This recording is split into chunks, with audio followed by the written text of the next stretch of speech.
विद्यार्थियों नमस्कार। हिंदी साहित्य की क्लास में आप सभी का स्वागत। मैं डॉक्टर जसराज शर्मा। हम भ्रमर गीत पढ़ रहे हैं और गोपिकाएं बार बार उद्धव से कहती है कि हे उद्धव, तुम हमें क्यों निर्गुण सुनाना चाहते हो, हमें निर्गुण पसंद नहीं है। एक बार पद को पढ़ते हैं, फिर आगे इसकी व्याख्या करेंगे। हमको हरि की कथा सुनाव, अपनी ज्ञान कथा हो उद्धव, मथुरा ही ले गाव। नारी नागरी नारी भले बूझेंगी, अपने वचन सुभाव। पा लागो इन बातनी रे अली, उन्हीं जाय रिजाब। सुनी प्रिय सखा श्याम सुंदर के, जो पे जिए सती भाव। हरि मुख अति आरत इन नैननी, बारक बहुरी दिखाव। जो को कोटि जतन करई, मधुकर बिरहिनी और सुहाव। सूरज दास मीन को जल बिनु, नाही न और उपाव। जब उद्धव बार बार निर्गुण ज्ञान की रट लगाते हैं तो गोपिकाएं कहती, अगर तुम हमें सुनाना ही चाहते हो उद्धव, तो हम कहें वो चीज हमें सुनाओ। गोपिकाएं कह रही है। एक बात मैं आपको बता दूं, जब आप व्याख्या करेंगे तो आपको व्याख्या में पहले ये लिखना होगा कि उक्त पद कहाँ से लिया गया है, इसके रचनाकार कौन है, संदर्भ में लिखना होगा। फिर प्रसंग में आपको लिखना होगा कि इस पद में मुख्य बात क्या कही गई है, उसको एक दो लाइन में प्रसंग में लिखा जाता है। फिर व्याख्या करनी है, फिर आपको विशेष बात क्या है उसमें वो बतानी है। तो ये क्रम रहेगा व्याख्या करने का। तो गोपिकाएं आगे कह रही है कि हे उद्धव, अगर तुम्हें सुनाना ही है तो हमको हरि की कथा सुनाओ। हे उद्धव, हमको हरि अर्थात श्री कृष्ण की कथा, श्री कृष्ण का गुणगान सुनाओ। अगर तुम्हें सुनाना ही है तो हम बड़े प्रेम से सुनेंगी। अपनी ज्ञान कथा हो उद्धव, मथुरा ही ले गाओ। गाओ मैंने जाओ। हे उद्धव, ये अपनी जो निर्गुण ज्ञान की जो आपकी ये कथा है, ये जो वृतांत है, ये आप मथुरा जाकर के इसको मथुरा जो है वापस आप लेकर के जाइए। हमको ये निर्गुण ज्ञान यहाँ पर सुनाने की आवश्यकता नहीं है। नागरी नारी भले बूझेंगे, अपने वचन सुभाव। वहां पर जो है नागरी मैंने नगर की, नारी मैंने स्त्रियां, वहां जो नगर की जो वो स्त्रियां हैं अर्थात मथुरा की जो स्त्रियां हैं, वो आपको जो है इसके बारे में अच्छी तरीके से बूझेंगी अर्थात पूछेंगी, और फिर तुम उसका उत्तर देना। अपने वचन के अनुसार आप जो है इसका फिर उत्तर देना, क्योंकि नगर की जो चतुर नारियां हैं वो आपसे इसके बारे में बहुत पूछेंगी। इसलिए आप वहां जाकर के इस ज्ञान को सुनाइए, हमको सुनाने की आवश्यकता नहीं है। पा लागो इन बातनी रे अली, अली मैंने भ्रमर। ए भंवरे, हम तुम्हारे पांव पड़ती हैं।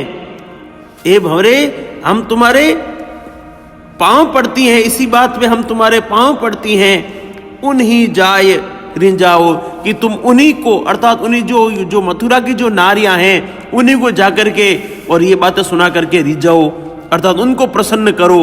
हमको जो है ये सुनाने की आवश्यकता नहीं है। सुनी प्रिय सखा श्याम सुंदर के, जो पे जिए सती भाव। हे श्री कृष्ण के प्रिय मित्र, सखा मैंने मित्र, प्रिय मित्र उद्धव, तुम जानते हो कि जिसका भाव यानी जिए मैंने हृदय, जीव है ना, सती मैंने स्थित होता है, और सती का मतलब होता है सत्य भी होता है। भाव यानी जिनका जो मन है, जिनका जो भाव, जिनके हृदय में जो भाव स्थित होता है, वही चीज जो है उनको अच्छी लगती है। गोपिकाएं कह रही है कि हे श्री कृष्ण के मित्र, प्रिय मित्र उद्धव, तुम ये जानते हो कि जो पे जिए सती भाव, जिसमें भाव होता है उसी को वो चीज अच्छी लगती है। अर्थात हमारे लिए श्री कृष्ण ही सर्वोपरि है, सिवाय उनके हमको कोई भी चीज प्रिय नहीं लगती। हरि मुख अति आरत इन नयननी। बारक, बारक मैंने एक बार, बहुरी मैंने फिर से, बारक बहुरी दिखाव। हे उद्धव, तुम जो है श्री कृष्ण का जो सुंदर मुख है उसके बिना, श्री कृष्ण के सुंदर मुख के दर्शन किए बिना ये हमारी जो आंखें हैं वो अब जो है बहुत व्यतीत हो गई है, अर्थात हमारी आंखें जो है बहुत दुखित है श्री कृष्ण के दर्शन किए बिना। इसलिए एक बार फिर से तुम श्री कृष्ण का मुख दिखाओ। जो को कोटि जतन करे मधुकर, मधुकर मैंने भ्रमर है ना, ए भवरे तुम ही बताओ, अगर कोई व्यक्ति कोई जो है जो कछु कोटि जतन करे मधुकर बिरहिनी और सुहाव, अगर कोई व्यक्ति करोड़ों जतन भी कर ले तो भी जो भगवान के नाम की जो ब्रेणियां हैं, अर्थात जो भगवान के वीर्य में व्यतीत है, उनको जो है कोई दूसरी चीज कैसे सुहाएगी, अर्थात कैसे अच्छी लगेगी। कहने का भाव है कि भगवान के नाम की जो ब्रेणियां हैं उनके ब्रेह में व्यतीत जो हम गोपिका हैं, हमको भला दूसरी वस्तु कैसे अच्छी लगेगी, अर्थात अच्छी नहीं लगेगी। वो प्रश्न कर रही है कि उद्धव, जो हम ब्रेणियां हैं, इन ब्रेणियों को कोई करोड़ों जतन करके भी कोई दूसरी चीज अगर देना चाहे तो क्या उनको अच्छी लगेगी, अर्थात नहीं लगेगी।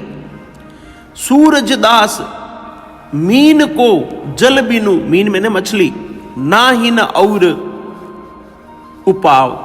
सूरदास जी अंत में लिखते हैं कि गोपिकाएं उद्धव से अंत में कहती है कि हे उद्धव, जो मछली है उस मछली के जो जीवित रहने का उपाय जो है वो जल ही है, अर्थात जल के बिना जो मछली है वो भला जो है जीवित नहीं रह सकती, अर्थात मछली के जीवित रखने का उपाय जो है, मछली को जीवित रखने का उपाय केवल जल ही है, वह जल के बिना जीवित नहीं रह सकती। ठीक वैसे ही हमारे जो आराध्य श्री कृष्ण हैं, हमारे साध्य श्री कृष्ण हैं, उन श्री कृष्ण के बिना हम जीवित नहीं रह सकती। इसलिए हे उद्धव, तुम्हें सुनानी है तो उन श्री कृष्ण का गुणगान हमारे सामने आप प्रस्तुत कीजिए, हम बड़े भाव से सुनेंगी। उन श्री कृष्ण का गुणगान कीजिए, उन श्री कृष्ण की लीलाओं का वर्णन कीजिए, हम बड़े प्रेम से सुनेंगी।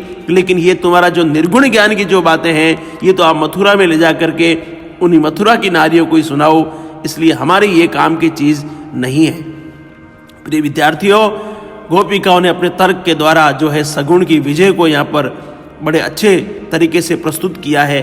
और ये अंत में जो ये लाइन आई है कि जो कोई कोटि जतन करे, है ना मधुकर, ये वाली लाइन है ना लास्ट में, सूरज दास मीन को जल बिनु ना ही न और उपाव। इसमें जो है दृष्टांत अलंकार है, उन्होंने मछली का और जल का जो है दृष्टांत दे करके गोपियों का जो श्री कृष्ण के प्रति जो एकनिष्ठ प्रेम है उसको यहाँ पर जो है रेखांकित किया है। तो यहाँ दृष्टांत अलंकार बनता है।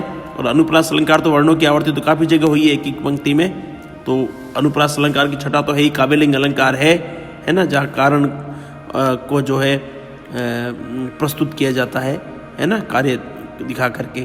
तो ब्रज भाषा का सुमधुर प्रयोग हुआ है, साथ ही ये गेय पद है ना, और जो है गोपिकाओं की एकनिष्ठ भक्ति जो है इसमें प्रकट हुई है। ये तमाम बातें जो है आप इसे इसमें लिख सकते हैं। तो उम्मीद करता हूँ कि आपको ये पद अवश्य समझ में आया होगा। अगली कक्षा में फिर मिलेंगे, तब तक आप सभी स्वस्थ रहें, सफलताओं को प्राप्त करें। धन्यवाद।